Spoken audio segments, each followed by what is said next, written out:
Hello. It's John and Mika. Look. So that last one was about the road conditions because we couldn't fit it all, and the road condition was worthy of a video. This is about like where we went, what we did. We went to it's crazy because we talk about going to Alaska, but going through Canada was a journey in itself. It was 2,000 miles through Canada and 2,000 miles back. Granted, I would go through Alberta both times if you're on a budget. There's beautiful things to see if you got, you know, if you can afford it. The gas is $1 a gallon more in British Columbia, but there's really only one way to go, one way to come back with minor variations in Canada. So it is what it is. But in Alaska, I would say that road access, Alaska is humongous, and you have road access to probably like, I don't know, 20% of the state, maybe. And not all roads go from one place to another in Alaska. Like, you can get to, okay, so you kind of come in, all roads kind of go through Anchorage, not all of them, Tok, really. Delta Junction, well, Tok. It's really Tok. So the road kind of comes in and does this, goes, you know, kind of goes down through Anchorage, and then it goes up by Denali, comes around the Fairbanks, comes back down. It's just like a big old circle, comes in like this, and you can go down to Valdez, or you can go down to the Kenai, and that splits to Homer and Seward. We did all of that. You don't have to do all of that. Like, dude, you don't have to go to Fairbanks. Nothing against Fairbanks, but we just went through Fairbanks because we wanted to go up to Denali, and that we just came back around. So we've seen all of Alaska as far as the paved roads go. There's a lot of places. There's 3 national parks in Alaska that you cannot drive to. You have to take an airplane, like a puddle jumper. They land. I've never seen more puddle jumping airplanes in my life. Everybody's got one.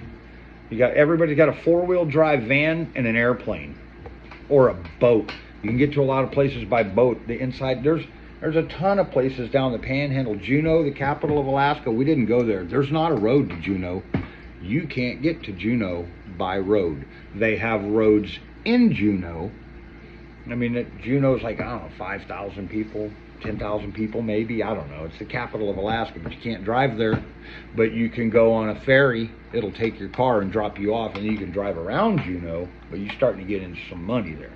So that would be a whole separate thing, like Sitka, Ketchikan, Juneau, Skagway, and Haines are part of that, but there's a road to Skagway. Let me tell you about the thing to Skagway and Haines. We ended up not going to Haines, but we did go to Skagway. Skagway and Haines are separated by 15 miles. They're both in Alaska. You can't across the water. So 15 miles across the water. But you can't drive from Skagway to Haines. You can come into Haines, and if you want to go to Skagway, you got to go all the way back out to Haines Junction, come down Canada, and then at Carcross, you come down and you can come into Skagway. It's like 300 and something miles, 15 miles apart. You can't even go out from Haines and come back to Skagway in the state of Alaska. You have to drive back out to Canada and come back in. We did that, and they harassed me at the border again. So that we didn't go back to Alaska after that because I didn't want to get hassled trying to get back into Canada, which they did not want to let me in Canada twice. Both times in British Columbia. When I went from Alaska into the Yukon, they were like, hey, have a nice day. British Columbia, they don't even frickin' play, man. So there were some places in Alaska that we went, like Fairbanks. You don't got to go to Fairbanks unless you just want to see all of Alaska. Save your time, save your money, don't go up there. There's nothing particularly fascinating about it. It's a great town, but really the places to see with the mountains and things like that are all down like the Kenai Peninsula. Skagway was frickin' beautiful old town. It was pretty cool. It was really pretty touristy. There was like Skagway's got like, I don't know, 800 people, 1,000 people. But there were 3 cruise ships. 3 cruise ships there when we went. It was okay because it was picturesque and awesome. We went to Seward. We didn't even stay. Seward was, I I mean, it's all right. Just wall-to-wall people. It was so jammed. busy. There was nowhere to park. There was nowhere to camp. There was nothing. It was just. Now, we turned around and left. It's pretty. I'll give it that. It's beautiful. It was just too busy for me. Well, there was nowhere to camp. We couldn't even take our trailer anywhere. They have a seawall where it's just along the wall, like if you've been to Galveston or anywhere on the coast where there's a seawall, not a beach, because the water breaks against the wall. And, they $40 a spot, and they just had them, they were all full. Every park, every area of grass had tents. It was just jammed. And then on top of that, and that was not people on the cruise ships. On top of that, there was like 3 cruise ships there. So I mean, it was just crazy. So if you go there, check the cruise ship schedule to see how many. And I think this was on a Friday though, or a Saturday. That might have been. I don't remember. I think it was on the weekend. So if you hit some of these towns, do it on the weekend. Seward was okay. It was all right. Valdez though. I would say Valdez is our favorite. Gorgeous. The drive down into there was phenomenal. If you watched my videos and saw the huge waterfalls, that was going into Valdez. I've been to Hawaii. My dad was in the Navy, so I had the benefit of going to Hawaii a couple times. I saw more waterfalls in Alaska than I saw in Hawaii, which was amazing and very surprising. Hey, my daughter's trying to sneak in. She's not going to want to get on the camera. So, Valdez is a must-see. My personal opinion. I talked to people that didn't like Valdez because, A, of the Alaskan pipeline. That's where the Alaska pipeline ends. So it goes to Valdez Harbor. That's where ships come from all over the world, pump oil in them, and leave. And a lot of people, I don't want to see that.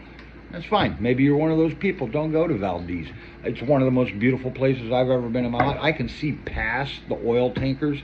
Dude, there's just mountains with glaciers in them everywhere on both sides, all surrounding the whole town.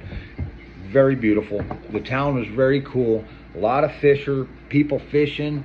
They bring the boat in, like just not commercial fishermen so much, but just people that were out fishing. They come in and they got all these cleaning stations down at the marina, and you can watch them fillet their fish. Huge salmon, man. It's really wild, man.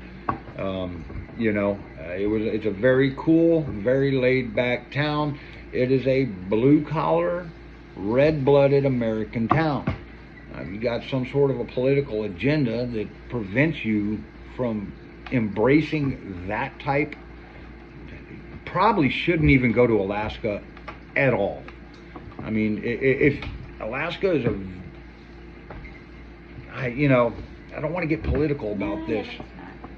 Man, there was a bunch of liberals that got their panties in a wad because Alaska wasn't like they wanted politically. I'm not saying there's anything against liberals or conservatives, but Alaska is a very, pretty much, as far as the people go, a red state. Just saying. Homer, same way. Homer was very beautiful. If you like a little town where a bay comes into it and it's just surrounded by mountains and waterfalls, then you'll like this kind of stuff. And it's a town of just a few thousand people. So if that's the kind of Alaska you want to go see, Valdez is worth seeing, Homer's worth seeing, and everything in between. Also, I thought Whittier was cool. Whittier's a weird town that you can only get to by driving through a tunnel that the train uses, so you can only go in on the half hour and out on the other half hour because it's not big enough for two-way traffic. The tunnel's probably 3 miles wide, and the train's not wide, long. It's like 20 feet wide, so you can't get 2 cars by. So you can go in for a certain time period, you can come out for a certain time period, but on the mainland side of the tunnel is Portage Lake, and then it's Portage Lake, and that is one of the most beautiful places I have ever been in my life. So if you're going for the secluded beauty, then you want to go for the same reasons we did. You could, just go through Anchorage. Anchorage is a shithole, man. No offense to the people that live there, but I wasn't going to Alaska to go to the big city with all of its regular old big city problems like congestion and crackheads and crime and bullshit. I was there, me personally, to go see the geographical beauty and the wildlife, not city wildlife.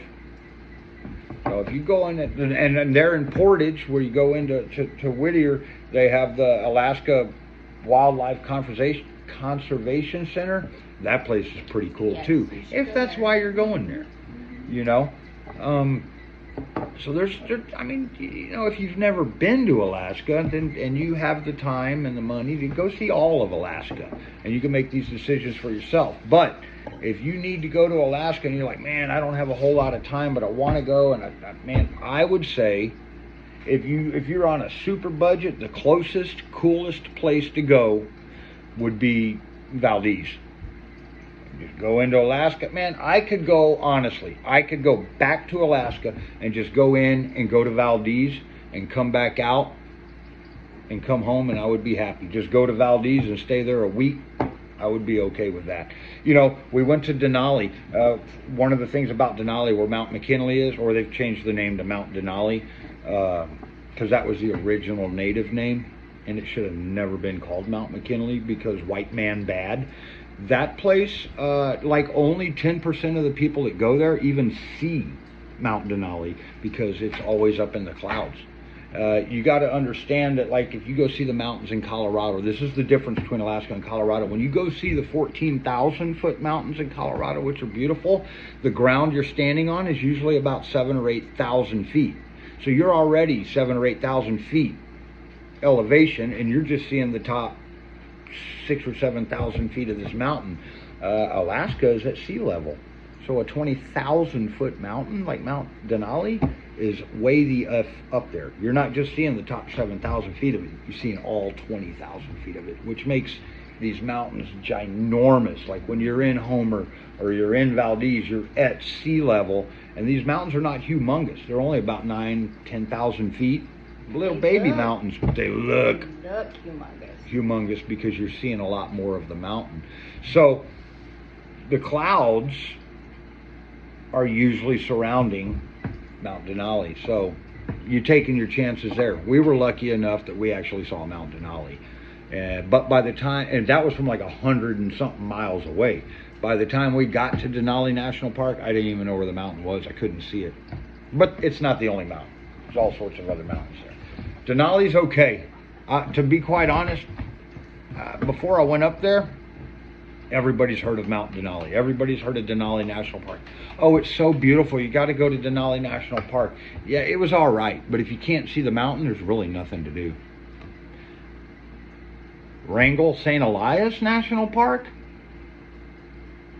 Dude. Wrangell St. Elias National Park was freaking phenomenal. Mm-hmm. It's the largest national park in the United States, right? I believe so. And it's the largest heritage world heritage site. And it is the least visited. It's the least visited national park in the United States. And it's freaking fantastic. I Go don't there. know why people won't go there. It's beautiful. And it's on the way to Valdez, man.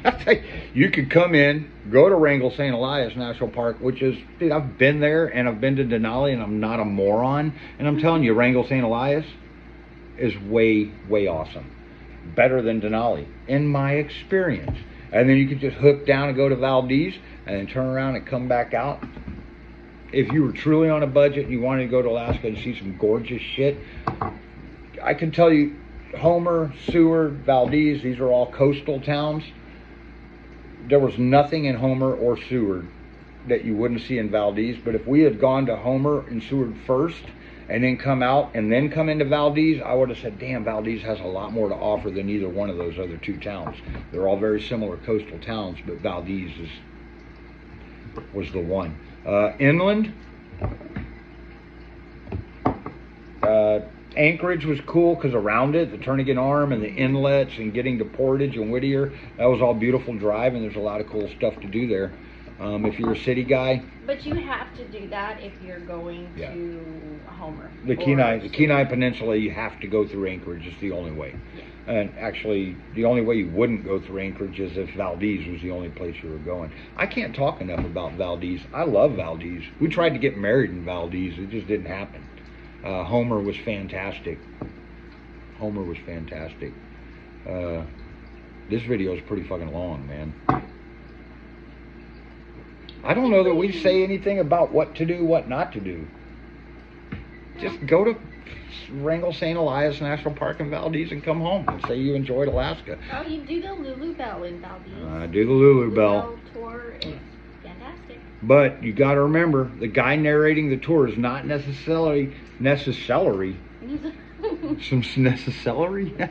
He's not necessarily politically correct. He is a man from Alaska that is he's a boat captain. I mean, how politically correct do you think an 85-year-old boat captain's going to be? So if you wear your feelings on a sleeve and you have certain beliefs and you get offended easily by stuff that really doesn't matter to anybody but you, take some headphones. The Lulu Bell was fantastic. The only complaint I heard about the Lulu Bell was Captain Fred's, I don't know, his conservative rhetoric. I didn't really. But I figure if you are going on that boat for anything other than the beauty that you're going to see around you, you're there for the wrong reason. You don't have to listen to the captain. With the information, it wasn't he didn't take it. Look, he wasn't just a politically biased individual. It's just he was full of information, and he repeated the information in case, because there's a lot of places on the boat you can't hear him, and he would repeat things. And so, but I got to see where the Exxon Valdez sank. He talks a lot about the wildlife and the oil industry and the fishing industry, and he made comments like something like, hey, no, don't get me wrong, we love our animals in Alaska, they taste great. If something like that's going to offend you, man, then don't go on that. Because I read reviews about it that were just stupid. Because things like that offended somebody. And that offended me. Captain Fred is worthy of your money. And the cool thing is, man, he takes you inside caves with his boat, which is really cool. And you could tell he cares about that place. And he loves the wildlife. And he loves the glaciers, and he has all sorts of information about that stuff that you're not going to read in a book. Anyways, we could just blah blah blah forever, and I think we have. Mm-hmm. Yeah, so go to Alaska, do your research about what you want to see, what you don't want to see. It is a beautiful, beautiful place. You may find that you don't even want to drive there.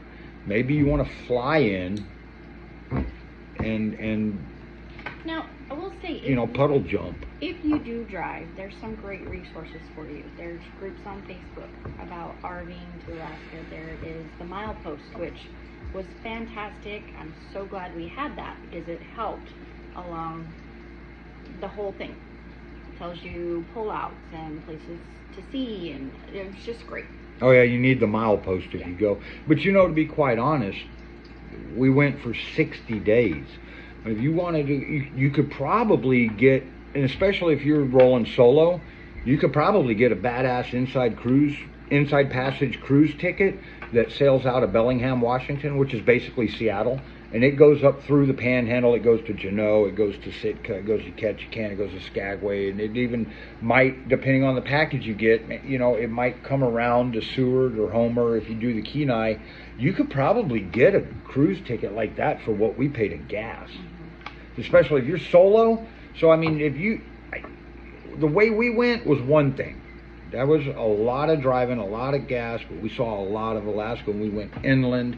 If you could probably get a cruise ticket for $4,000, a decent cruise ticket, and you just have to get. It might even, if you get a package, it might include airfare to Washington, to Seattle, and you could just get on the cruise. That would be a fantastic way to see Alaska. It really would, but Yeah, you would be stuck. You'd be stuck with the cruise ship and all those fucking people, man. Do what you want.